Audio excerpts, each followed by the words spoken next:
From the vantage point of Slieve Russell above the towns of Derrylin and Ballyconnell, three business ventures dominate the landscape below. First, there's a tile factory that produces 5 million tiles per year. Further over, a block-making plant, where the output is 8 million blocks per year.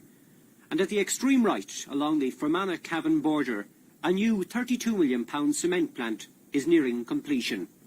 This vast empire, stretching over 50 acres, is owned by one man. 42-year-old Seán Quinn, who lives with his wife Patricia and 5 children outside Ballyconnell, is not your ordinary millionaire. His formal education ended in national school. After that, he worked a family farm of 23 acres and 10 cows and played football with Fermanagh for 10 years. In 1973, he bought a lorry and went into the gravel business. Seán Quinn has been trailblazing ever since. Enjoy the challenge. I enjoy trying to prove people wrong, I suppose, because every time I started anything, people said it would fail, it wouldn't succeed. We always spent millions when other people felt we should be spending thousands, including the banks. So I suppose it's the satisfaction of starting a new project and being able to make it pay. I think that's probably the most part of the enjoyment, best part of it. How do you get on with the banks? Oh, we have a hot and cold relationship with the banks now for 14 years. Of course, in our business, every year you feel, well, next year will be okay because we'll reduce our borrowing and we won't be borrowing as much next year. But then when next year comes, it gets worse. So the banks are supported as well, but they're always very cautious and they do ask me to go a little bit slower from time to time. So what do you think of them in general? I think that bankers in general are too conservative. I think that there's not enough young, ambitious people in the banking sector. I think that banks in general are inclined to give money out to third and fourth generations of people just because they have a long-standing relationship and they don't want to disappoint them. But the young entrepreneurs are very reluctant to support them to the extent I think they should. Well, no, you had no university education when you started up in business and you haven't had time to go to university since. Do you think that's a hindrance or a help to you? I think that's a help to me. It is, of course, for in cases like this here, it's a hindrance where you'll be able to speak better. Education is a bit of a philosophy in that respect. But as regards in the business part of you, I think that's an advantage because we don't see the pitfalls because we're not well enough educated to see them. The block-making plant is as good a place as any to start looking at Quinn's enterprises. Having started making blocks with an old Finlay machine in 1976, he built this new factory in 1983 and began manufacturing the following year.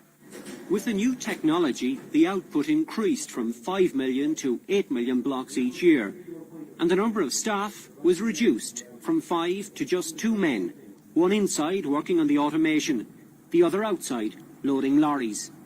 What's the advantage of having the process inside?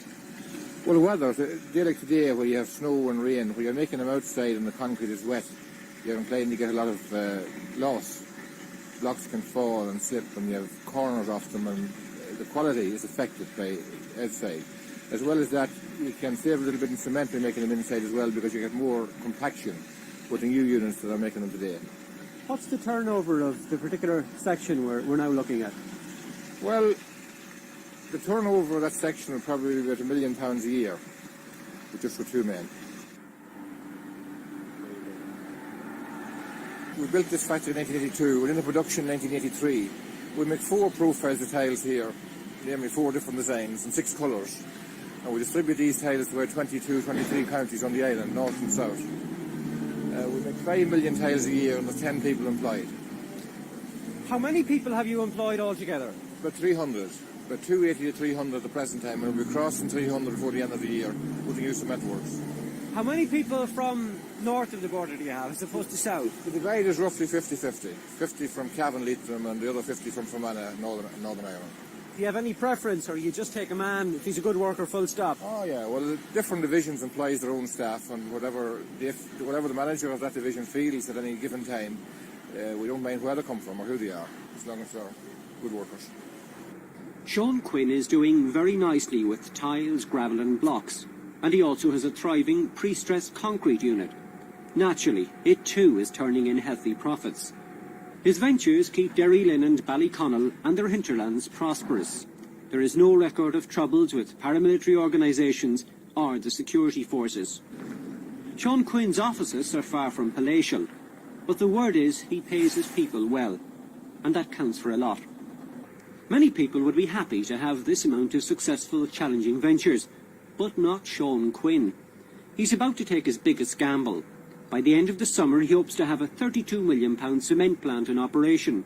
He's getting £6 million in grants from the British taxpayer.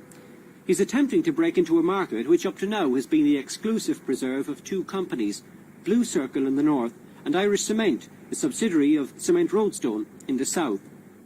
There is already overcapacity in what is a depressed industry. When Quinn's plant begins producing 500,000 tonnes per year more, that situation will be further exaggerated, overcapacity of 30%. But Quinn is typically brash about his prospects. Making cement, he claims, is a simple process, and he has all the ingredients lined up. Basically, in our position here, it's going to be around 65% stone, 30% shale, and 5% gypsum. We have the stone and shale just up here at the back. The stone comes from Southern Ireland, the shale comes from Northern Ireland, and the gypsum comes from Kingsport. So what you do is you mix the material up together, you burn it, and that during the burning it changes the chemical analysis from stone into cement. That's basically what makes cement. Will you be cheaper, and will there be a price war? I don't know whether there will be a price war or not, but it will certainly be cheaper. We will sell superior cement at a cheaper price. That's definite. That's definite. How much money are you investing in cement? £29 million sterling. How are you financing that? Well, we finance about 50% of that from our own resources, group resources, or profits from Dublin, Galway, from the different enterprises we have. It'll raise 50% of the cash, and the rest is from bank borrowing. And do you worry about having borrowings of £15 million? Not at all. No, as long as we have the resources to pay it back. The £15 million we borrowed, without ever making cement, we can repay that to the banks without any problem, based on present profits. Without your cement operation at all? Without the cement operation at all, we can pay that back in full in, say, a period of 4 years. Seán Quinn's activities aren't confined to Counties Cavan and Fermanagh. He owns a block-making plant in Williamstown, County Galway. And more recently, he diversified and bought 3 properties in Dublin. 2 pubs, McGoffern's on the north side and the Cat and Cage at Drumcondra, and Parks Hotel in Stillorgan. Total cost £4 million. He claims this diversification will prove a wise investment, in the short as well as the long term. Do you put a lot of thought into your investments before you make your final decision, or do you move by instinct a lot of the time? Mainly by instinct. Sometimes we put a lot of thought into it, and sometimes people would feel we don't put enough thought into it. The ones we wouldn't put enough thought into, I suppose it means you'd have to work a bit harder. If some of the investments doesn't get the return you would like, it means you just have to work a bit harder at that until you get it right. But basically, yeah, I just work on instinct. If I see something good and I like it, I buy it. Do you make mistakes? Yes, we make mistakes. Plenty of mistakes, but roughly 9 out of 10 are right.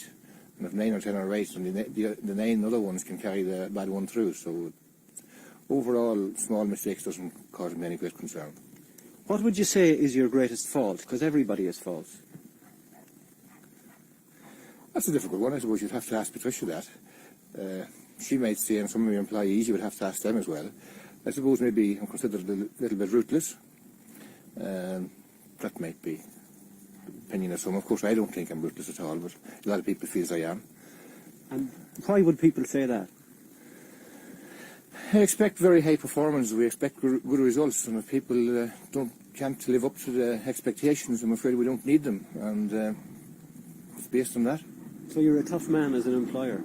So people say, yeah.